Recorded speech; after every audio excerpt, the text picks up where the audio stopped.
Hello everyone, good evening to all. So finally थोड़ा सा technical issue होने की वजह से हम लोग अभी तक लाइव नहीं आ पाए। हम लोग फेसबुक पे लाइव आने वाले थे, बट आई होप सो बहुत अच्छा सेशन होगा और बहुत ही नॉलेजेबल सेशन होगा, क्योंकि हमारे साथ जो हस्ती जुड़ रहे हैं वो बहुत बिग पर्सनालिटी हैं। उन्होंने अपने 30 ईयर्स NIH को दिए हैं। तो अभी अब थोड़ी देर में उनको ऐड करते हैं।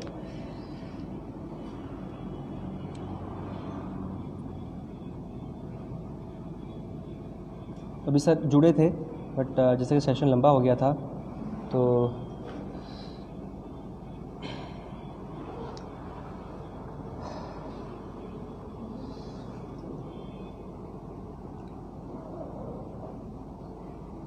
Yes, thank you sir.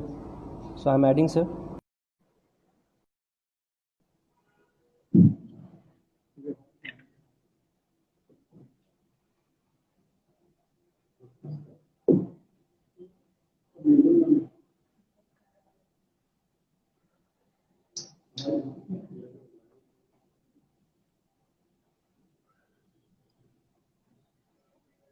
Sir अभी जुड़ रहे हैं हमारे साथ और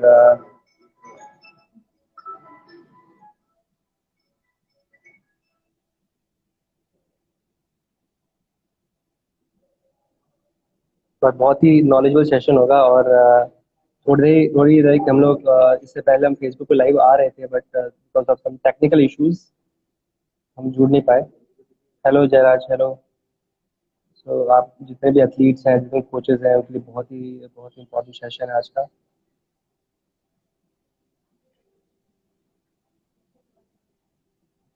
आई थिंक आप सभी को दिख रहा हूँ। Please reply. Thank you. Let me let's again.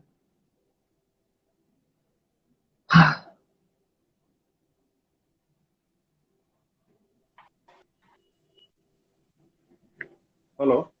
Good evening hello. Sir, good evening. Good evening. काफी मेहनत के बाद जुड़े हम लोग। हाँ सर, थोड़ा हाँ। सा सर फेसबुक में थोड़ा टेक्निकल इश्यूज थी और हम्म। सिक्योर आपका अकाउंट है इसलिए। हाँ सर। हम्म। ओके। सो गाइज, अपन आज बहुत ही अच्छा दिन है कि हमारे साथ सर जुड़ रहे हैं। और इनकी जितने भी हम इंट्रोडक्शन दें वो बहुत ही छोटी होगी, बिकॉज 30 ईयर्स का एक्सपीरियंस है। एक छोटा सा इंट्रोडक्शन देना चाहता हूँ सर का। So, Dr. Sudhanshu Shekhar Roy, sir, a former Executive Director, Infrastructure and Operations Management from Netaji Subhas Chandra National Institute of Sports, Patiala. So, he has done his Masters in Philosophy. He has done his PhD in 2017 with MBA in Marketing. He has been associated with Sports Authority of India since 1987, from Assistant Director to Regional Director, and later on part of Senior Manager for various initiatives. Between 2008 to 2011, he was director at Sport Authority of India for preparation of Indian sport person for Asian Games and Commonwealth Games 2010. He also worked in National Institute of Sports, Patiala, as the executive director of coach education program and preparation of athlete for Olympic Games. He has more than 30 years of allied experience in sports infrastructure development and administration. He has drafted many policies and implemented the schemes regarding talent identification, development, training of sports persons under Sport Authority of India. Also, he has taken initiative to develop various schemes of coach education and youth development. Also, he has directed the entire monitoring of preparation in Olympics, Asian Games, and Commonwealth Games. Before his retirement on 30th June, his last posting was at Sport Authority of India, Jawaharlal Nehru Stadium, Delhi as Executive Director. On the top of this, in 2010, he was venue manager in World Hockey Championship held at Major Dhyan Chand National Stadium, New Delhi. Also, he has published sports management, 5 publications on sports management and fitness. Sir आपका introduction देख के तो जितने भी youngsters हैं इतने motivate हो जाएंगे, बिकॉज आपने अपना पूरा बैकग्राउंड एजुकेशन से लेकर प्रैक्टिकल तक, थ्योरेटिकल सब कुछ आपने किया है इन 30 ईयर्स के एक्सपीरियंस में। हाँ, तो थैंक यू जब सो अगर मच आप सर, आप हमारे। Thank you ji sir.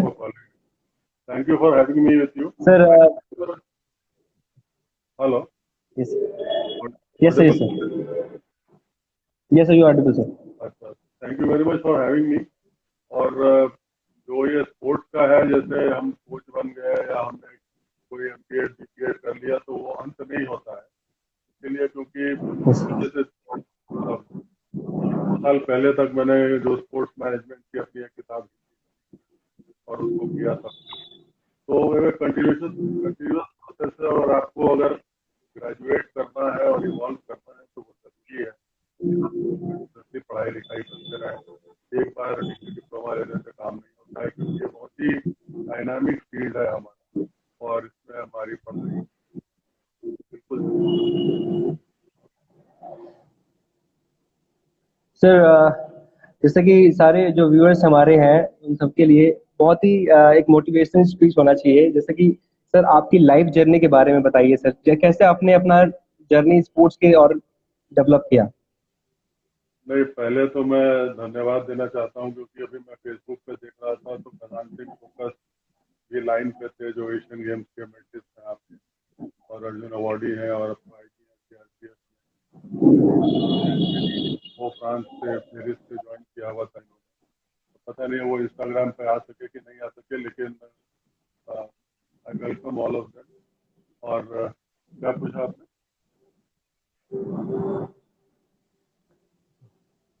Sir आपका आपने सवाल मतलब कौन सी एज में स्पोर्ट। हाँ सर, सर आपकी आवाज़ थोड़ी कम आ रही है। मेरी स्पोर्ट्स अथॉरिटी मैंने यस 87 में ज्वाइन किया। और आवाज आ यस रही है सर। अभी? सर अभी आवाज आ आ रही है रही सर, है? अब आ रही है आवाज़ सर। हाँ, yes sir, yes sir. Authority मैंने 1987 में ज्वाइन किया, और असिस्टेंट डायरेक्टर यस के रूप में। और फिर उसके बाद मैंने दिल्ली में कुछ 8 महीने काम किए। फिर मणिपुर और मिजोरम नागालैंड में सेंटर्स, जो कॉन्टैक्ट स्पोर्ट्स सेंटर हैं, जूडो, बॉक्सिंग, वेटलिफ्टिंग के सेंटर्स बनाए। और उन सेंटर्स से, जो मणिपुर के सेंटर हैं, तो जो भी जितने भी पुराने बॉक्सर्स हैं, टीको सिंह है और सुरजीत सिंह, इतने सारे लोग थे। आर्चरी के भी बहुत सारे नागालैंड और मिजोरम के बच्चे पहली बार आए एशियन गेम्स वगैरह खेला, वर्ल्ड चैंपियनशिप खेला। इंफ्रास्ट्रक्चर बना वहाँ पे, और अभी तक तो वो कायम है, जो एक इतिहास है वहाँ का प्लेयर्स आने का। फिर उसके बाद यस दिल्ली आया। मैं दिल्ली था करीब 7-8 साल, जो हमारा यहाँ पर पर्सनल डिपार्टमेंट अथॉरिटी का। फिर उसके बाद गांधीनगर थोड़े दिन था मैं। फिर सोनीपत जाने का मौका मिला, जब नया सेंटर था वो सोनीपत में, हमारा नॉर्दर्न सेंटर जो अभी है दिल्ली के पास। वो सेंटर बिल्कुल ही नया मुझे दिया गया था। वहाँ पे पीने के पानी की उस समय से हमने उसको चलाया, और आज अच्छा सेंटर है। तो जैसा आपने बताया कि टीम के साथ बैंगलोर सेंटर पे, तो काफी व्यापक अनुभव रहा है। फिर टीम्स डिवीजन में काफी मैंने काम किया, टीम में ऑपरेशन में, जहाँ पे ग्रास रूटिंग होती है, बच्चों को प्रतिभा खोजी जाती है, और बाकी उन सारे पोटेंशियल को हम लोग आइडेंटिफाई करते हैं, जो आगे चल के प्लेयर्स होते हैं। और उसी हिसाब से जो टीम स्विंग है, वो जो तैयार प्रतिभा है, उसको लेके हम और आगे चलाने की कोशिश करते हैं, और उनको ट्रेन करते हैं कि वो मेजर चैंपियनशिप जो है, एशियन गेम्स, कॉमनवेल्थ गेम्स और इन सब के लिए वो तैयारी करें। तो एक बहुत ही अनुभव रहा है, और बहुत ही डिटेल्ड अनुभव रहा है। जो भी आयाम है स्पोर्ट्स के में काम करने का, और उसके लिए मुझे लगता है कि इसलिए अनुभव का, जहाँ तक सवाल, काफी अच्छा अनुभव रहा मेरे 35 साल जो मैंने काम। सर, मैंने जैसा कि आपको हम लोगों ने NIS में देखा है, हम सारे कोचेज, हम सारे स्टूडेंट्स NIS के, हम जी आपको हमेशा फॉलो करते आए हैं। और जी एज ए एल्यूमनाई मैं सर आपसे बस ये पूछना चाहता हूँ कि सर बहुत कम लोग NIS को देखते हैं। जो भी एथलीट है, कोचेज है, कहीं ना कहीं खेलते हैं, पर बाकी जो लोग हैं, यंगस्टर्स हैं, जो ग्रास रूट पे जो बच्चे हैं, उन सबका कहीं ना कहीं सपना होता है कि NIS के एक बार कल्चर को देखें, वहाँ की डिसिप्लिन को देखें। क्योंकि किसी को पता नहीं है, as being a son of Indian army, में डैडी आर्मी में सर, तो हमने एक डिसिप्लिन देखा है आर्मी बैकग्राउंड का। तो जब मैं NIS गया तो सर वहाँ का डिसिप्लिन और ब्यूटीफुल इन्वायरमेंट कल्चर देख के सर मैं बहुत बहुत ज्यादा अट्रैक्ट हुआ हूँ सर। बाकी एथलीट्स को सर एक बार बताइए, बिकॉज आपने ही कहीं ना कहीं वहां पर एडमिनिस्ट्रेशन मैनेजमेंट आप ही ने पूरा किया था एनआईएस में, क्योंकि 30 साल का आपका देखिए, एक्सपीरियंस साई का है। एनआईएस तो सर एनआईएस का जो एक एनआईएस का जो सबसे बड़ी बात है ना, एनआईएस का एक कल्चर रहा है, 1961 से चला है और किसी एक आदमी ने इस कल्चर को नहीं बनाया। और मैं हर फोरम पे कहता हूँ, यहाँ भी आप लोगों को कह रहा हूँ कि जो एनआईएस के डिसिप्लिन का कल्चर है, जो एक यूएसपी है, और वही एनआईएस की यूएसपी है। और उसी वजह से जो आज करीबन 50 साल से जो कोचेज निकलते जा रहे हैं और अच्छा करते जा रहे हैं, देशी विदेशी सारे लोग, तो उस वजह से है कि एक डिसिप्लिन तरीका है। और जो 10 महीने में वहाँ पे हम लोग डिसिप्लिन करते हैं, वो सारी जिंदगी मैक्सिमम जो भी कोचेज आते हैं वो उसको फॉलो करते हैं। और उससे क्या होता है कि बच्चे जो हैं वो बच्चों पे जाता है, क्योंकि नेचुरली जब आप 5:30 बजे पहुंचिएगा फील्ड में सनराइज के साथ, से उसके बाद बच्चों को भी आप बुलाइएगा, तो एक सारा, और बिना आप लोगों को भी अनुभव हो गया है 5 साल 10 साल का कि मैदान में कि सब कुछ ठीक है, लेकिन अगर डिसिप्लिन नहीं है तो कितनी भी आप ट्रेनिंग करा लीजिए उस एथलीट का कुछ नहीं। तो हमारा बड़ा कॉन्शियस एक एफर्ट रहता है, चाहे वो मैथ में हो, चाहे वो कहीं पे भी हो, कि एक डिसिप्लिन होना चाहिए। इसमें भी हम लोग समय समय पर आप लोगों को परेशान करते रहते थे कि आप लोग थोड़ा ठीक से रहिए, सफाई से रहिए, अपने जो प्लेट्स रखते हैं उनको ठीक से रखिए। तो वो सब चीज इसलिए होता है कि आप लोग आगे जाके सिखाइए। अब आप लोगों का बैच निकलता है, तो उन 500 के बैचेस को अगले 30 साल तक आप लोग समझिए कितनी जिंदगी आप लोग जीते हैं। तो इसलिए ये जरूरी है कि कल्चर बने, और एक कल्चर बने सारे हिंदुस्तान के, जो है उससे एक्सपेक्टेशन है, डिसिप्लिन का क्या मानदंड होना चाहिए, तो बच्चों पे भी वही अप्लाई किया। तो यही रहता है। और मुझे लगता है कि बाई एंड लार्ज जब मैं देखता हूँ कि जो 30 साल 22 साल 30 साल पुराने भी जो कोचेज हैं हमारे पास, जो अब चीफ कोचेज हो गए, सीनियर कोचेज हो गए हैं, उनमें वो डिसिप्लिन है। और जैसी पोस्टिंग रहती है, जैसा आपका वो फैसिलिटीज रहती है, जैसे बच्चे मिलते हैं वैसे रिजल्ट आते हैं, तो उससे बहस नहीं है। लेकिन एक जो डिसिप्लिन है वो हरदम कांस्टेंट फैक्टर है, जो कम से कम 90% कोचेज में, चाहे वो कितने भी लेवल पे हो, जिसको जो के भी हो गए, 65 साल के भी हो गए, उसका एक लेवल होता है। तो हमारा तो क्या, मतलब मैं तो था वहाँ पे 6 साल, लेकिन बाकी 50 साल वो चल ही रहा है ना। तो वो एक बहुत बड़ी चीज है जो बड़ी कोशिश करते हैं कि हर कोई पाए। सर अभी जैसे कि अभी आप प्रोफेशनलिज्म देख रहे हैं, आप as being PhD marketing management आपने किया है, मार्केटिंग मैनेजमेंट पीएचडी किया है सर। अभी बहुत प्रोफेशनल कंपनीज हैं, बहुत प्रोफेशनल सेक्टर्स हैं, ऑर्गेनाइजेशंस हैं, जहाँ से एथलीट कोई भी अगर एजुकेशन लेता है तो उनका एक प्लेसमेंट होता है। मोस्टली आप आईआईटी को देखेंगे तो आईआईटी है, एसबीएनआईटी है, तो यहाँ से बच्चे जब पढ़ाई करने जाते हैं तो उनका प्लेसमेंट होता है।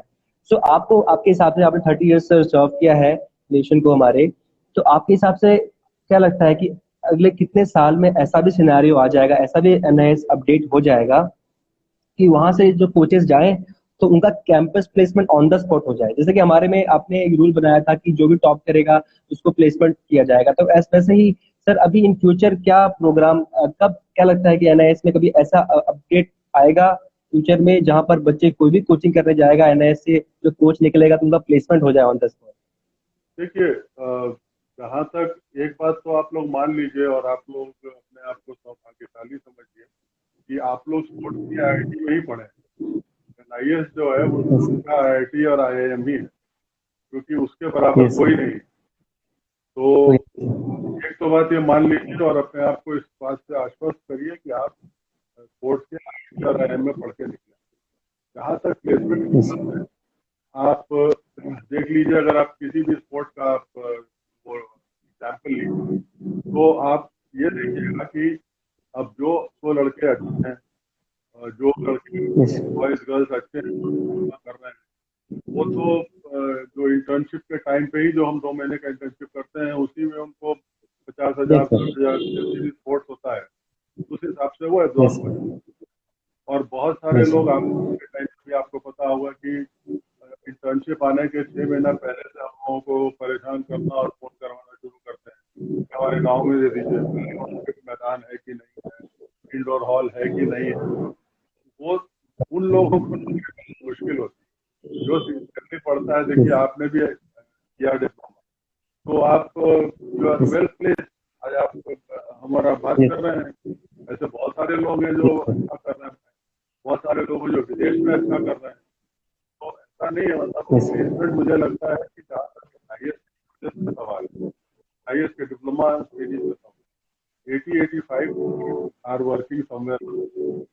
बहुत सारे जो स्टेट उन्होंने कहा कि आप डिप्लोमा करके आइए, आपको हम 25,000 देंगे, या yes, कोई कहता है 40,000 देंगे, yes, sir, सिर्फ हमारे डिप्लोमा के लेवल। तो yes, ऐसा नहीं कि फॉर्मली ये कैंपस प्लेसमेंट नहीं होता है कि हम हाँ एक्सपेक्ट सर, करें कि स्टेट गवर्नमेंट आ जाए और गुजरात की गवर्नमेंट जाए, लेकिन अब उल्टा हो रहा है। अब ये हो रहा है कि स्टेट गवर्नमेंट जो है वो कैंडिडेट को स्पॉन्सर कर रही है, और वो स्पॉन्सर्ड कैंडिडेट जो है ट्रेनिंग करके जाके वापस स्टेट गवर्नमेंट उनको नौकरी yes, yes, स्पॉन्सर्ड कैंडिडेट है जिनको नौकरियां मिलती हैं। तो कैंपस इंटरव्यू करके और कैंपस में लेके, अच्छा फिर दूसरी चीज एक और होती है कि जब जो कैंपस में आता है, बहुत दिन पहले कुछ फुटबॉल के लोग आए, बड़े संख्या में, तो फिर वो कहते हैं कि हम 15,000 में 20,000 में ले लेंगे कैंपस पे। तो इतना सस्ता तो काम है नहीं है, नहीं है। तो इसलिए कह रहा हूँ yes, कि ऑफ जो ऑप्शन है, मतलब स्टेट में यहाँ वहाँ जहाँ भी, आपके भी दोस्त होंगे जो लोग अभी देख रहे हैं, उन सबके दोस्त जो काफी अच्छा कर रहे हैं बड़े बड़े स्कूल में, कॉलेज। मेरे हिसाब से गवर्नमेंट yes, का इशू है नहीं, क्योंकि जिस तरह से एक्सपेंशन हो रहा है उस हिसाब से कोचेस की तो बहुत ज्यादा जी। yes. सर मैं अब बोलना चाहता हूँ इस पे कुछ कि जैसे कि जो मोस्टली जो NIS करते हैं, हमारा IIT हो गया, सेम NIS है, इंडियन स्पोर्ट्स में NIS सेम सेम लेवल का है, IIT बराबर NIS है। और इवन जो मैंने अंदर की जिंदगी जी है और आपको देखा है, तो सर आप एक किंग की तरह है और हम एक सोल्जर की तरह है अंदर। और और किसी को पता नहीं है मोस्टली बाहर की NIS की भी एक लाइफ है, जिसके अंदर मॉडलिंग भी होती है, जिसके अंदर कॉम्पिटिशन्स भी होते हैं, स्पोर्ट्स टूर्नामेंट भी होते हैं, टैलेंट वाला इंटरमोरल कॉम्पिटिशन जैसे कॉम्पिटिशन्स होते हैं। तो इतना इतने बच्चे इतने खुश रहते हैं अंदर और इतना डिसिप्लिन में रहते हैं। मैं सबको बताना चाहता हूँ कि एक जिंदगी सर, क्यों ना ऐसा क्यों नहीं हो सकता कि मैंने बहुत कम देखा है सर NIS का प्रमोशन, जैसे कि बाकी जो अपने इंस्टीट्यूट वाले प्रमोशन करते हैं, अगर NIS प्रमोशन करने लग गया तो प्रमोशन की ओर पे क्या करना चाहिए सर NIS को? नहीं, देखिए प्रमोशन तो तब होना कि जैसे मान लीजिए हमारे पास 500 सीटें, उसमें से 300, लेकिन सर 500 आपकी थोड़ी सीटें सी आवाज कम आ रही है। हाँ, कह रहे हैं कि ऐसा नहीं है ना, जब मान लीजिए कि 500 सीटें हैं और हमारे पास 300 ऐसा कैंडिडेट्स आ रहे हैं, तब तो हम प्रमोशन करें। ऐसा लेकिन 500 सीटें हैं और 5,000 लोग आ रहे हैं, प्रमोशन किस चीज के लिए करें? तो 5,000 राइट सर, हो जाएंगे। तो उस लिहाज से राइट। प्रमोशन तो तब करें जब इंटेक हमारा कम हो, बच्चे कम हो। लेकिन अब क्या है, जिस तरह से मॉडिफाई वगैरह कर रहे हैं सिलेबस वगैरह, और काफी यस स्पोर्ट्स वगैरह डाल रहे हैं, काफी लाइन भी पढ़ाएंगे एक्सपर्ट लोग। तो इससे मुझे लगता है कि इंटेक है उसकी की क्वालिटी इंप्रूव करेगी, और जो अल्टीमेट यस प्रोडक्ट निकलेगा, जो कोचेस हमारे निकलेंगे, वो ज्यादा स्पोर्ट्स साइंस और बाकी जो विजुअल ये एक्सपर्टीज आजकल निकले, वो उसमें ज्यादा जी। यस। सर एक बहुत ही टेक्निकल क्वेश्चन है सर, जैसे कि हम लोगों ने कोचिंग जब हम बच्चों को पढ़ाते हैं, तो एक टॉपिक आता है सर, उसके अंदर मैनेजमेंट में आता है टॉपिक कि सर ग्लोबल स्पोर्ट्स सर्किट। तो जो इंटरनेशनल कंट्रीज होती हैं, इवन हमारे इंडिया में भी ऐसा हो रहा है, बट सिर्फ क्रिकेट में होता है सर ग्लोबल स्पोर्ट्स सर्किट। तो इसमें सर क्या किया जाता है कि एक स्पोर्ट्स को या फिर कोई भी एक टूर्नामेंट को या फिर एक बहुत बड़ा कॉम्पिटिशन ओलंपिक ले ले सर हम लोग, तो जो इंटरनेशनल जो कंट्रीज होती हैं वो ओलंपिक को अपने स्टेट में करती हैं, अपने कंट्री में करती हैं, फिर उस ओलंपिक को डिफरेंट डिफरेंट कंट्री में ऑर्गेनाइज किया जाता है। सेम चीज सर अगर हम इंडिया में देखें तो जब वर्ल्ड कप होता है क्रिकेट का तो बाहर के एथलीट्स आते हैं, क्रिकेटर्स आते हैं खेलने के लिए। तो कभी मुंबई में टूर्नामेंट करते हैं, कभी कलकत्ता में करते हैं टूर्नामेंट। तो इससे कहीं ना कहीं सर एक कल्चर भी मूव होता है, एक स्पोर्ट्स का कल्चर डेवलप होता है, फाइनेंशियल क्वालिटीज डेवलप होती हैं। साथ ही साथ बहुत इंफ्रास्ट्रक्चर में भी डेवलपमेंट होता है, क्वालिटीज आपकी तरह एडमिनिस्ट्रेशन बॉडीज, जिस तरह से आपने एडमिनिस्ट्रेशन हैंडल किया है, तो ऐसे टैलेंटेड लोग होते हैं इसमें जुड़ते हैं। तो आपके हिसाब से सर हमारे इंडिया में ये कब दौर आएगा कि ओलंपिक आए और हम लोग ओलंपिक को डेवलप करें, ओलंपिक हमारे यहाँ ऑर्गेनाइज हो और ऐसे टैलेंटेड एडमिनिस्ट्रेशन और मैनेजरियल क्वालिटेटिव हमारे साथ लोग जुड़े इसके लिए। तो क्या इसका आपके आपके हिसाब से कब ये हमारे देश में शुरू हो जाएगा? और जिस तरीके से अभी देख रहा हूँ सर स्पोर्ट डेवलप हो रहा है देश में, तो इसके बारे में से बताइए एक बार। नहीं, ओलंपिक्स कराने के लिए कुछ 5-7 टैलेंटेड स्पोर्ट्स एडमिनिस्ट्रेटर हों और उससे ओलंपिक्स नहीं हो जाता है। ओलंपिक जैसे एक लंबी तैयारी होती है, 25 साल का आ जाता है। और वो पहले तो ये देखना पड़ेगा कि जो भी शहर है, क्योंकि देश ओलंपिक नहीं है, वो शहर ओलंपिक, तो देखिएगा तो ये होगा कि टोक्यो ओलंपिक जापान ओलंपिक नहीं होता है ना। तो रियो ओलंपिक देश का नाम नहीं चलता है, सिटी का नाम चलता है। और सिटी के जो ऑर्गेनाइजिंग कमेटी है तो वो उसकी जो बोलते हैं उससे आईओसी का होता है एग्रीमेंट, और फिर उसके आगे फिर लोग बढ़ते हैं। और आईओसी भी ऐसे ही आपने बिड किया और वो शॉर्ट कर दे आपको ओलंपिक नहीं होता है। ओलंपिक कंपटीशन होता है, उसकी तैयारी में खुद कई $मिलियन लग जाते हैं। पूरी प्रिपरेशन करनी पड़ती है आपको, उस शहर का क्या इंफ्रास्ट्रक्चर बनेगा, उसकी सड़क कैसे बनेगी, उसका बाकी जो इंफ्रास्ट्रक्चर है, रेल है, है, वो सब कैसे बनेगा। खाली स्पोर्ट्स के स्टेडियम बना लेने से ओलंपिक नहीं होता है। और पहले का है, और जो पहले से इंफ्रास्ट्रक्चर है उसका क्या परसेंटेज आप यूज करिएगा। जैसे मान लीजिए कि हमारे पास जवाहरलाल नेहरू स्टेडियम है, तो अगर मान लीजिए कि कोई बड़ा इवेंट होता है तो जो एग्जिस्टिंग इंफ्रास्ट्रक्चर है उसका कितना 60%, 80%, कितना परसेंट हम यूज करेंगे और बाकी उसमें रेनोवेशन लगाएंगे 20%। तो काफी कैलकुलेशन है। और एक्सपर्टीज जो है अब तो मेरे ख्याल से मल्टी फेसेटेड है, मल्टी डिसिप्लिन है, और फैसिलिटीज का बहुत ज्यादा जो भी वो डिफरेंट डिफरेंट एस्पेक्ट्स है, right from hospitality industry to hotel industry to whatever, मतलब है। तो वो सब अपने आप में एक बहुत बड़ा काम होता है। चाहे तो इन सबको जुटा के अगर हम देखें तो फिर फाइनेंशियली कितना, फाइनेंशियली आप वो सिटी कितना खर्च करेगी, कितना जनरेट करेगी। तो वो सब चीजें हैं। बहुत सारे शहर जो पीछे ओलंपिक्स हुए हैं, चाहे मॉन्ट्रियल रहा हो, चाहे सिडनी रहा हो, ये सब काफी बड़ा डिजास्टर इकोनॉमिक के हिसाब से और उसको रिकवर करने में काफी वक्त लगा।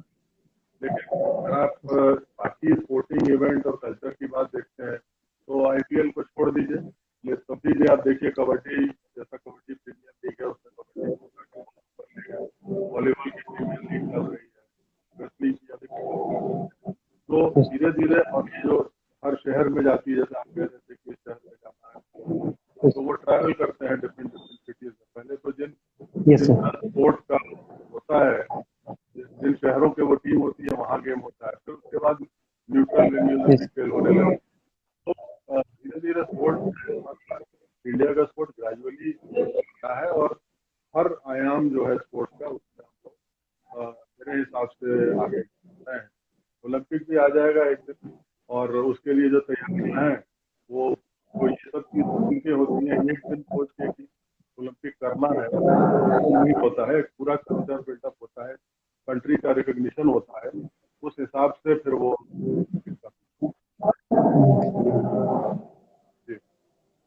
Okay sir. सर एक बहुत ही अच्छा इनिशिएटिव लिया है गवर्नमेंट ने, हमारे स्पोर्ट अथॉरिटी ने इस कोविड-19 सेशन पे।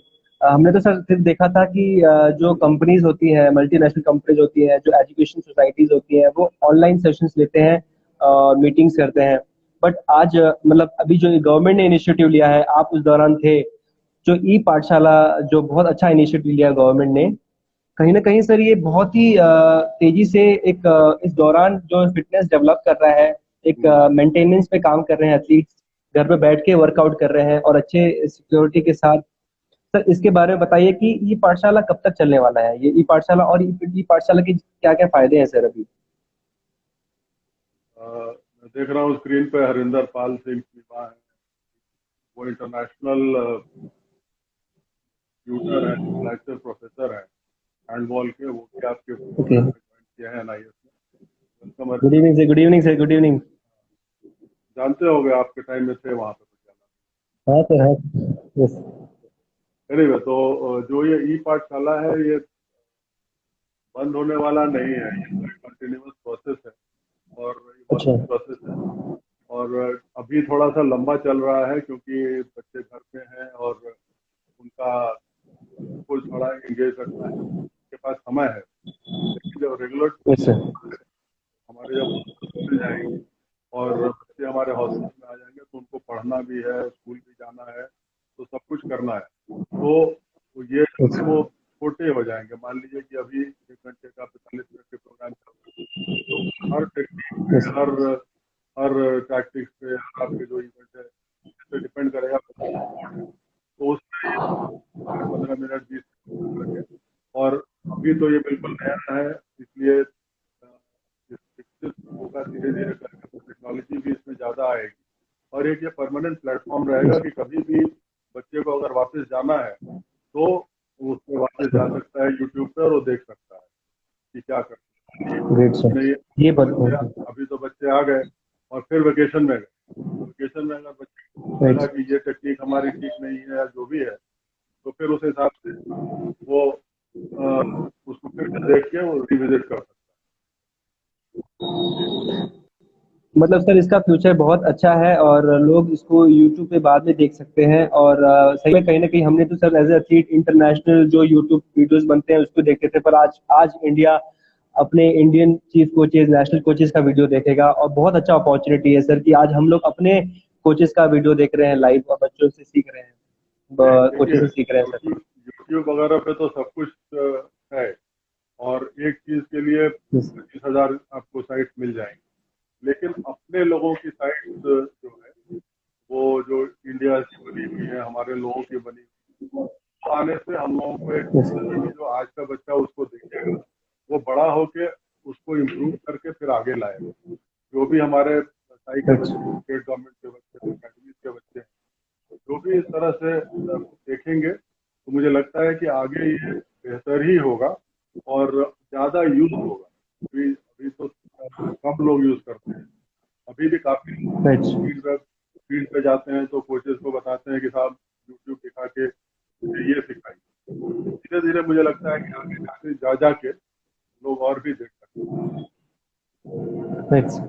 जी, सर जैसे कि आप अभी तो रिटायर्ड हो गए, आपने ये जब आप थे तो ये इनिशिएटिव आया था, तो सर इसके अंदर आपके हिसाब से अभी और क्या अपडेट करना चाहिए ई पाठशाला में? जिस तरीके से कोई भी चीज चलती रहती है तो उसके अंदर नई नई चीजें आती रहती है, तो आपके हिसाब से ई पाठशाला देखिए, में और अभी क्या नई चीजें ऐड कर? अभी तो वो जनरलाइज चल रहा है, और जब ये आगे बढ़ेगा जैसे जैसे, वैसे वैसे और स्पेसिफिक और स्पेशलाइज खुद ही हो जाएगा, क्योंकि कंटेंट आप एक ही कंटेंट कितनी देर चलाएंगे, तो उसको फिर यस आपको सर। ब्रेक ब्रेक करके और फिर उसके बाद, अब जैसे मान लीजिए आपका एथलेटिक्स चल रहा है, तो अभी तो चल रहा है, जनरल चल रहा यस। है, फिर उसके बाद वो फील्ड यस। इवेंट पे आ जाएगा, फिर ट्रैक पे आ जाएगा, फिर वो लॉन्ग डिस्टेंस पे आ जाएगा।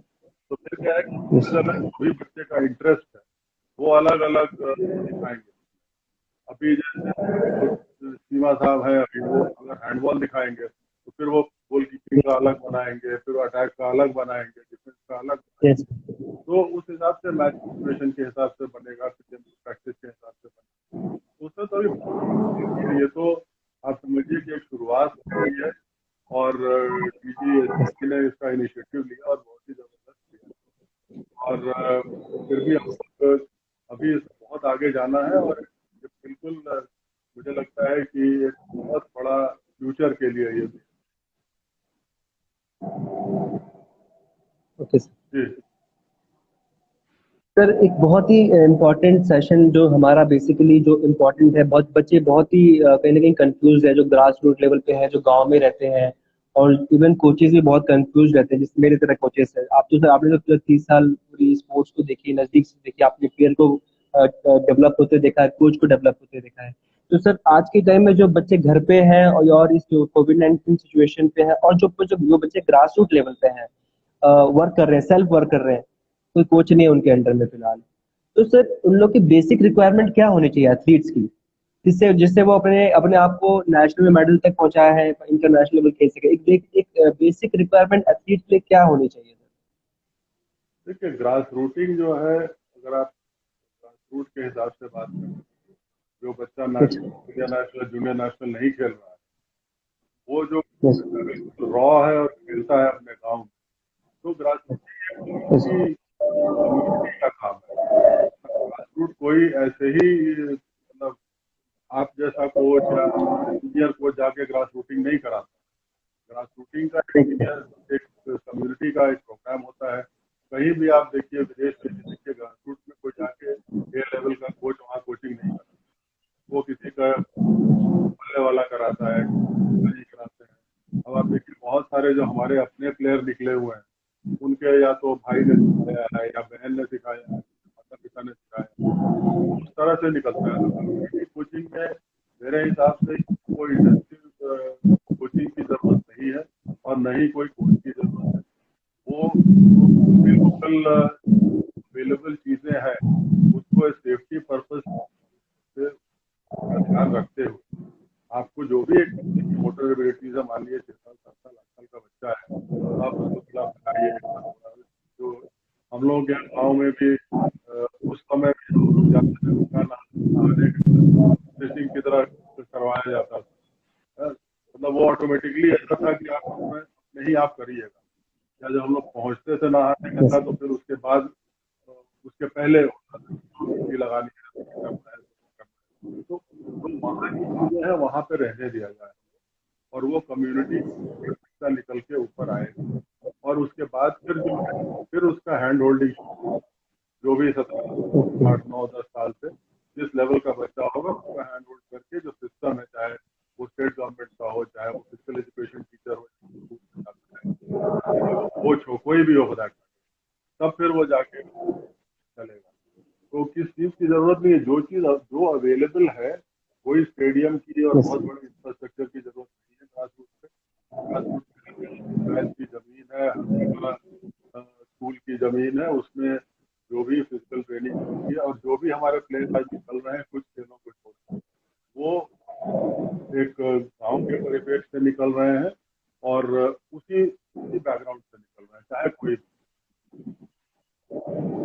जी। सर और हमारे लिए सर जो कोचेज अभी निकले हैं डिप्लोमा करके, और उन लोग को क्या अपने अंदर और डेवलपमेंट करना चाहिए, अपने स्किल्स को डेवलप करने के लिए प्रैक्टिसेस क्या करनी चाहिए कि सर वो अच्छे कोचेस बन सकें और या तो अपना अच्छा करियर बना सकें स्पोर्ट्स में सर? देखिए, एक तो अभी जो है, सबसे पहले तो ये मान लेना चाहिए कि स्पोर्ट्स साइंस जो है अभी बहुत बड़ी है। जो भी है वो हम लोग मानते नहीं है, और हमारे कोचेस जो समझते हैं कि साइंस का सपोर्ट जो है वो खास जरूरी नहीं है, या चलिए बहुत दिखाना है तो हमने बायोमैकेनिक्स वाले को दिखा लिया कि क्या फेंक रहा है, तो उसका आम से चलना चाहिए, उसका पोस्टर चलना चाहिए। या आपको बायोमैकेनिक्स वाले ने, किसी ने टेस्ट करा लिया, दिखा लिया कि उसमें क्या खाना खाना है, या प्रोटीन खाना है कि क्या खाना है, ऐसे नहीं होता। और वैसे होगा भी नहीं। अगर आपको कंप्लीट एक प्रिपरेशन चाहिए, करना है, तो जो एक बहुत बड़ा एक नया एक नया एक अंडरस्टैंडिंग है कि science and sweat have to go together. आप लोग कोचेज यस। हैं, आप लोग स्वेट करवाते हैं, लेकिन साइंस जो है वो जरूरी है। अब न्यूट्रिशन है, न्यूट्रिशन पहले न्यूट्रिशनिस्ट करता था, अब न्यूट्रिशन फिजिशियन हो गए हैं, अब फिजियोलॉजिकल फिजिशियंस हो गए हैं।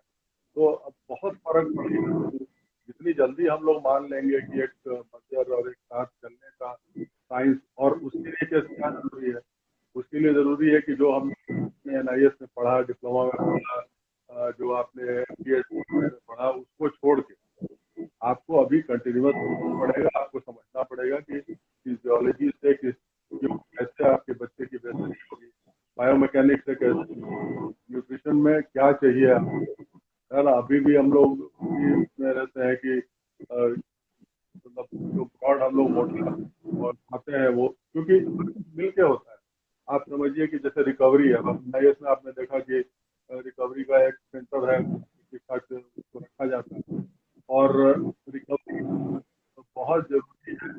और इंजरी जैसे आप मान लीजिए, पहले तो प्रिवेंशन हो इंजरी का, और अगर उसके बाद प्रिवेंशन के बाद मान लीजिए इंजरी हो जाती है, तो उसके बाद आपको क्या करना है, उसके बाद आपको ये करना है कि कितनी जल्दी रिकवरी होगी। तो रिकवरी कैसे होगी, रिकवरी उस तरह से होगी कि पहले से आपका एथलीट जो है वो तैयार है, और उसको अगर छोटी बहुत चोट लगती है तो उसको रिकवर करने में, बाउंस बैक करने में टाइम नहीं लगता। तो ये सारी चीजें मिला के तब जाके हम थोड़ा कुछ भी रिकवरी या कुछ भी होता है। और स्पोर्ट्स चैंपियन जो है वो सिर्फ आपके रगड़ा मारने से नहीं जीतना है, और प्रैक्टिस के साथ आना पड़ेगा। उल्टी तरफ से अगर साइंटिस्ट की बात करें, तो साइंटिस्ट को ये समझना पड़ेगा कि वो खाली कमरे में बैठ के नहीं कर सकते काम, उनको मैदान पर जाना पड़ेगा, Yes. उनको जाके खड़े होना पड़ेगा, है ना। जब तक वो भी स्पोर्ट्समैन के साथ नहीं रहेंगे, तो सडनली आप एक स्पोर्ट्समैन को आप एक कमरे में ले जाते हैं और कहते हैं कि इसका साइकोलॉजिकल एनालिसिस, तो वो तो सबसे पहले यही कहेगा कि मैं तो पागल तो हूँ नहीं, मैं ठीक है दिमाग में, है ना। तो यह समाउ, जब तक साइकोलॉजिस्ट जाके, जब तक न्यूट्रिशनिस्ट जाके मैदान में उस बच्चे को नहीं देखता है, एथलीट को नहीं देखता है, तब तक तो मुश्किल है। मतलब एक टीम वर्क के बगैर आप कोई भी बड़े खिलाड़ी का देख लीजिए, आप अच्छे एथलेटिक्स के हैं, आप वर्ल्ड कप पढ़ लीजिए, मेरे ख्याल से 28-34 लोग उसके एंटोरेज में होते थे, हर आदमी का पार्ट था। तो जो समझिए कि 20 आदमी मिलके एक प्लेयर को देखते, तो हर का बहुत ही अहम पार्ट था, क्योंकि वो बोर्ड था, है ना। तो उसी हिसाब से तो मैं ये नहीं कह रहा कि एक एथलीट के लिए 20 आदमी चाहिए, लेकिन कम से कम इस तरह का सपोर्ट तो चाहिए। तो अभी क्या है कि जैसे संडे होता है, तो हमारे यहाँ हो गया कि आप संडे को या 15 अगस्त को रिकवरी के लिए, वो एक रूटीन में होना चाहिए, वो एक प्रोसेस में होना चाहिए, वो छुट्टी मनाने के लिए रिकवरी में नहीं जाना चाहिए। तो ये सब चीजें Yes. को भी समझनी पड़ेंगी, कोचेस को भी समझनी पड़ेंगी, और स्पोर्ट्स साइंटिस्ट को भी समझनी। सर ये है जो कहते हैं ना कि सर जो स्पोर्ट्स है वो बहुत मतलब किसी को पता ही नहीं है, सब सोचते हैं कि स्पोर्ट्स सिर्फ दौड़ने से, मेहनत करने से स्पोर्ट्समैन बनते हैं, या फिर कोचिंग करने में भी सिर्फ इतना ही है कि आप कोचिंग कराओ और कितनी तेजी से दौड़ रहा है, कितनी ट्रेनिंग कर रहा है। मेरे हिसाब से जिस तरीके से मैंने जो सीखा है सर, इससे पता चला है कि ज्यादातर साइंस तो स्पोर्ट्स में लगता है, बिकॉज वो बिल्कुल प्रैक्टिकल है। और और इसके ऊपर ही सर एक नई चीज आई है सर, अभी स्पोर्ट्स साइंस स्टूडेंट्स का रिजल्ट आया है सीबीएसई वालों का। तो ये भी कहीं ना कहीं वीडियो सारे स्टूडेंट्स के पास भी जाएगा। तो हम आपके माध्यम से जानना चाहते हैं कि जो बच्चे साइंस में लाइक 10th में साइंस लेते हैं, और जो बच्चे 9th क्रॉस कर रहे हैं, 10th क्रॉस कर रहे हैं, उनके लिए भी है ये कि अगर वो स्पोर्ट्स में अच्छे हैं तो साइंस, और साइंस एजुकेशन में भी अच्छे हैं तो साइंस का, अगर साइंस स्ट्रीम में जा रहे हैं वो लोग, तो उनका ये नॉलेज स्पोर्ट्स में कितना हेल्पफुल है। और क्या स्पोर्ट जो साइंस वाले स्टूडेंट्स हैं वो स्पोर्ट्स में अपना करियर किस लेवल तक किस तरीके से बना सकते हैं, और कितनी अपॉर्चुनिटीज मिल रही हैं, और क्या स्कोप है सर साइंस का आज के टाइम पे स्पोर्ट्स में। तो ये सर आपका कहना जो भी होगा, ये सारे बच्चों के लिए है स्पेशली, कि जो बच्चे साइंस लेते हैं और वो सोचते हैं कि हम इंजीनियर बनना है, तो उनके लिए है सर कि स्पोर्ट्स में क्या इसका रोल है साइंस का। साइंस का तो बहुत अहम रोल है। जो अब जैसे मान लीजिए, जो कोचिंग का भी हम पढ़ाते हैं, चाहे बीपीएड एमपीएड जो भी पढ़ते हैं, तो अगर आप देखिए तो उसमें कोई बहुत कम सोशियोलॉजी होती है, उसमें बहुत कम पॉलिटिकल साइंस होता है। उसमें होता क्या है, उसमें मूवमेंट है। मूवमेंट क्या है, साइंस है। बॉडी, ह्यूमन बॉडी है, क्या है, एनाटॉमी पढ़ाते हैं, यही सब पढ़ाते हैं। तो पढ़ाते तो हम साइंस ही हैं, लेकिन स्पोर्ट्स साइंस जैसे जब अलग करते हैं तो लोग डर जाते हैं।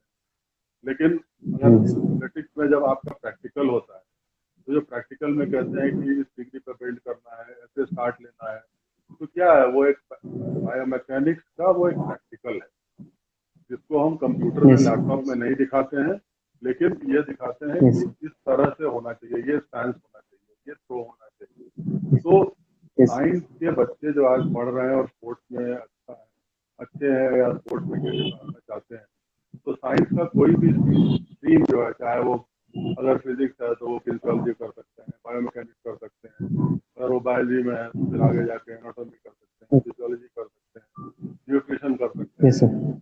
और उस तरह यस से सर। अगर आप कोई कोई भी स्ट्रीम आप देख लीजिए, अगर आप मैथ्स करते हैं, अगर आप स्टैटिस्टिक्स कर रहे हैं, तो आज की तारीख में आप सबसे इम्पोर्टेंट आदमी हो सकते हैं, क्योंकि परफॉर्मेंस एनालिसिस आप कीजिएगा, आप उसका एवरेजेस निकालिएगा, आप उसका जो मीन पे उसका परफॉर्मेंस है वो निकालिएगा। तो मतलब साइंस के नाम पे तो कुछ भी स्पोर्ट्स में जरूरत है। और इस लेकिन ये है कि आपको उसको स्पोर्ट्समैन की दृष्टि से देख के करना पड़ेगा, ताकि वो उसको मदद करे।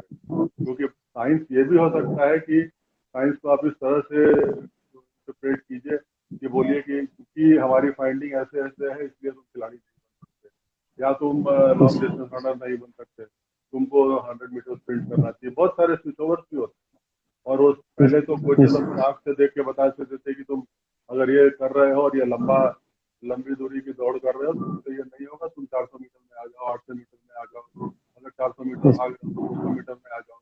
तो वो सब तो जो कहते हैं कोचेज इंस्टिंक्ट जो कहते हैं वो होता है। लेकिन अब जो साइंस का है, अब वो साइंस को इवेलुएट करके बता सकते हैं, वो मैपिंग करके बता सकते हैं, वो मैपिंग करके बता सकते हैं, डीएनए टेस्टिंग करके बता सकते हैं, कुछ भी करके बता सकते हैं। तो हर चीज, लेकिन वही बात है जो मैं पहले वाले सवाल का आपका जवाब दे रहा था, कि एक चीज तो पक्की है कि आपको मानना पड़ेगा और साइंस को उचित जगह देनी पड़ेगी। You have to give science its place in the sports promotion, otherwise खाली ये रगड़े से नहीं होगा। हो गया जनरेशन पहले, 20-30 साल पहले रगड़े, सारी दुनिया रगड़े पे चलती थी, हम भी रगड़े पे चलते थे। लेकिन अब सारी दुनिया साइंस पे आ गई है और बाकी सारे सपोर्ट्स पे आ गई है, और हम अगर अभी भी नहीं जागते हैं तो हमारे लिए अच्छा सर, आपने बोला है तो जरूर बहुतों को समझ में आएगा, क्योंकि जब कोई बड़ी हस्ती बोलती है तो ऑटोमेटिकली लोग मानने लग जाते हैं। क्योंकि बिकॉज सर एक और चीज था, जिस तरीके से अभी हम मैं खुद LGISM के बिहाफ ऑफ, अभी हम लोग फर्स्ट नेक्स्ट मंथ 1 अगस्त से हम लोग चालू कर रहे हैं स्पोर्ट्स साइंस वेबिनार। तो सर जितने भी मेरे कांटेक्ट में हैं साइंटिफिक ऑफिसर्स वो जुड़ रहे हैं, और हम लोग एक वेबिनार ऑर्गेनाइज कर रहे हैं जिसमें सारे लोग को हम लोगों ने फ्री रजिस्ट्रेशन रखा हुआ है। सब लोगों को पता चलेगा कि स्पोर्ट्स साइंस का डिमांड क्या है आज के टाइम हम्म। पे। सर एक लास्ट क्वेश्चन है, सर एक लास्ट हम्म। क्वेश्चन है, जो बहुत ही आज के टाइम पे नया अपकमिंग आया है, जिस तरीके से किरण रिजिजू सर ने और स्पोर्ट्स अथॉरिटी इंडिया ने जो इनिशिएटिव लिया है अभी, कि सर 1000 एक्सीलेंसी सेंटर्स खुल रहे हैं, और उसमें इस साल 100 खुलने वाले हैं एक्सचेंज सेंटर, जिसके अंदर कोचिंग के लिए इंटरनेशनल प्लेयर्स आएंगे, और साथ में ये जम्मू एंड कश्मीर लद्दाख के भी कोचेज इसके अंदर NIS कोचेज को लिया जा रहा है। और एक अच्छा इनिशिएटिव है सर, क्योंकि अब अगर ये इन्होंने एक्सचेंज सेंटर बनाने का सोचा है तो कहीं ना कहीं अब ये बहुत लोगों तक ये फैसिलिटी जाएगी, ट्रेनिंग फैसिलिटी जाएगी। सर आपके हिसाब से सर इससे कहाँ कहाँ डेवलपमेंट मिलने वाली है हमारे देश को? देखिए, जो नई वाली स्कीम है वो 1000 सेंटर्स कह रहे हैं, और उसमें बेसिकली ये ग्रास रूट पे जो बच्चे अच्छा करते हैं और जिनको फैसिलिटी नहीं होती है, सीधा जाके आप प्रैक्टिस करें, वो जो 14-15 साल के, 12-13-14 साल के बच्चे स्कूल कॉलेज में पढ़ते हैं। और दूसरी एक इसमें जो खासियत है वो ये है कि जो अच्छे प्लेयर्स हैं, जो फॉर्मर प्लेयर्स हैं, चैंपियंस हैं, वो जो है वो इसमें अप्लाई कर सकते हैं और वो इसको रन कर सकते हैं। तो वो एक टोटली डिफरेंट चीज होती है कि एक जो नॉन स्पोर्ट्समैन है वो करे, और जो एक स्पोर्ट्समैन है वो चीज़ों को चलाए। तो अगर मान लीजिए कि एक साथ तो 1000 सेंटर नहीं खुलेंगे, लेकिन जो सेंटर्स खुलेंगे, अगर उसमें मान लीजिए हर में, जैसे टीम गेम है तो 20-25 रखेंगे, इंडिविजुअल गेम है तो 20 रखेंगे, तो अगर 50 का आप एवरेज रखते हैं तो 1000 सेंटर में तो 50,000 बच्चे तो एक ऑटोमेटिकली आ जाएंगे। यस। और उसमें जो है वो रिव्यू के 4 साल का या 3 साल के बाद रिव्यू है, और रिव्यू में जो बच्चे अच्छा करेंगे, जो सेंटर्स अच्छा करेंगे, उस हिसाब से फिर हम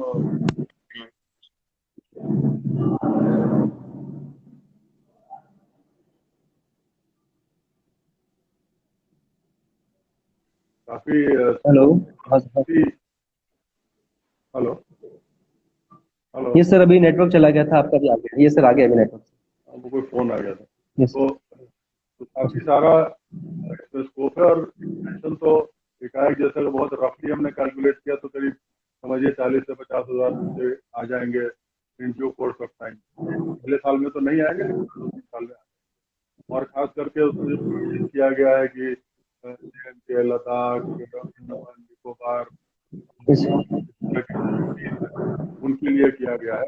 तो उसमें जहाँ पे अभी स्पोर्ट नहीं हो रहा था, जैसे आपका अंडमान में स्पोर्ट कम होता है, फिर लक्षद्वीप में कम होता है, तो उस हिसाब से उन जगहों पे जब वहाँ के लोकल लोग खोलेंगे सेंटर्स तो वो चलेगा। बाहर से हम कोचेज वहाँ पे खोल सकते तो वहाँ पे लोगों को रहने में दिक्कत होगी, परिवार वगैरह जो, लेकिन अब जब वहीं के लोकल लोग चलाएंगे तो अच्छा चलाएंगे। हमारी जो टीम बनाई गई थी उस समय अपेक्षा थी कि अच्छा चलेगा, लोग अच्छा चलाएंगे। तो ओनली विश की जितनी भी सरकार जो प्रयास कर रही है उस प्रयास में कामयाबी मिले, ताकि स्पोर्ट्स हमारा, जैसे आप लोग नई जनरेशन है, आप लोग सोचते हैं कि ओलंपिक होना चाहिए, तो ओलंपिक होने के लिए उस हिसाब से परफॉर्मेंसेज भी होने चाहिए। तो राइट हिसाब सर। से हाँ, तो अच्छी चीज है, और मुझे लगता है कि इसमें काफी सर आप वेन्यू मैनेजर रह चुके हैं, मतलब ये तो बहुत ही बड़ी बात थी। इंटरनेशनल कंपटीशन हॉकी का जो था चैंपियनशिप, जी। इसमें मैं वेन्यू मैनेजर रह चुके हैं। मतलब आप जैसे लोग अभी रिटायर्ड हुए हैं, और आई थिंक इन फ्यूचर हमारे पास, हमारे साथ साई हमारे स्पोर्ट अथॉरिटी में आप जैसे लोग आए, और हम सबका मार्गदर्शन कर रहे हैं, बिकॉज बहुत ही कम लोग होते हैं सर जो आपके जैसे शेयर करते हैं अपने आइडियाज और नॉलेज को। हम्म। और सर सबसे इम्पोर्टेंट जो चीज अभी चल रही है फिलहाल, सबके सब एथलीट्स जो यंगस्टर्स जो भी हैं, वो कहीं ना कहीं लर्न करना चाहते हैं आप जैसे लोगों से। सर लास्ट में एक चीज पूछना चाहेंगे सर हम कि आपने 30 साल सर्विस किया, और सर जिस तरीके से मेरे पापा भी रिटायर्ड हुए थे, तो कहीं ना कहीं बच्चों का, लोगों का कहीं ना कहीं एक रिलेशन बन जाता है, कि मतलब एक हार्टली रिलेशन बन जाता है कि यार NIS में 13 साल से साई में था, हमने सेवा किया देश का। बहुत मिस करते हैं हम उन सब चीजों को। तो आप रिटायर्ड होने के बाद बहुत ऐसा कौन सा पल है जो बहुत ज्यादा मिस कर रहे हैं सर आप? मैं मिस कर रहा हूँ। यस ऐसा सर। नहीं है, हम लोगों को आदत हो जाती है क्योंकि हमने सारे हिंदुस्तान में काम किया है, इसलिए कोई ऐसी बात नहीं। हाँ ठीक है, एक समय होता है जहाँ जो समय पर रहिए अच्छा कीजिए, और उसमें रहे जो भी कंट्रीब्यूट कर सकता है इंसान को करना चाहिए अपनी जिंदगी में, जहाँ भी जैसी भी होती है। और जैसे आप लोग भी हैं, कोचेज हैं, आप लोगों को तो और अपॉर्चुनिटीज हैं कि जहाँ भी रहिए एक जगह आप छोड़ के जाइए, और बच्चे आपके रिजल्ट निकले, रिजल्ट आपका अच्छा हो, तो एक नाम, बड़े लोगों का नाम, जब उस दिन बहादुर सिंह जी रिटायर हुए तो 12,000 लोगों ने फेसबुक लाइव पे देखा। मुझे नहीं लगता कि किसी राइट। को 12,000 कोई बहादुर सिंह कोई बहादुर सिंह हो नहीं सकता। तो कामना है कि आप सारे ही वैसे होइए, ताकि फिर एक बहादुर करता है तो फिर बहुत सारे बहादुर हैं।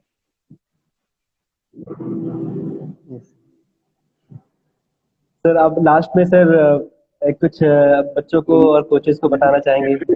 तीसरी बार आप कह रहे हो लास्ट में, आप सही में लास्ट है तो बताओ। आपको तो इतने ज्यादा ज्ञान लेने का मन करता है, मैं क्या बताऊं सर। और हमने आपको हमेशा आइडल के तौर पर देखा है, मतलब मैं बहुत खुशनसीब हूँ सर कि आपके सामने मैं बात कर रहा हूँ। हमको तो पहले लगता था कि कभी हम बात ही नहीं कर पाएंगे आपसे, बट सर खुशनसीब हूँ मैं, और बाकी सब लोग खुशनसीब हैं कि आप सामने आए हैं। हाँ, सर बस अब लास्ट में एक दे दीजिए सबको अपना एक छोटा सा देखिए कहना नॉलेज। कहना तो यही है कि जिन लोगों ने 10 साल में NIS किया उन्होंने मुझे 10 साल सुना होगा, तो फिर भी कहना तो वही है कि कहाँ रहिए, डेडिकेटेड रहिए, काम करते रहिए, और अच्छा काम कीजिए। अभी जो मैं कह रहा था, जहाँ भी एज कोचेज आप पोस्ट होते हैं, बहुत बड़ी अपॉर्चुनिटी होती है कि आप वहाँ पे इम्पैक्ट कीजिए और वहाँ के स्पोर्ट्स को बढ़ाइए। स्पोर्ट्स बढ़ाने से सिर्फ वो बच्चा खिलाड़ी नहीं बनता है, वो पूरा शहर का हो जाता है। एक टाइम पे जब बहुत सारे जो हम प्लेयर्स लेके आते थे, तो वो कोई वर्ल्ड चैंपियन हो गया, कोई ओलंपिक हो गया, तो फिर नेचुरली फिर बड़े बड़े लोग जाते थे उनके गाँव में, चीफ मिनिस्टर जाते थे, खेल मंत्री जाते थे गाँव में। तो फिर क्या होता था कि 10 दिन में सड़क बन जाती। तो एक चैंपियन आप ढूंढिएगा तो किसी गाँव की सड़क बन जाती, कहीं बत्ती लग जाती, आज मंत्री जी आप। तो ये सब करके आपका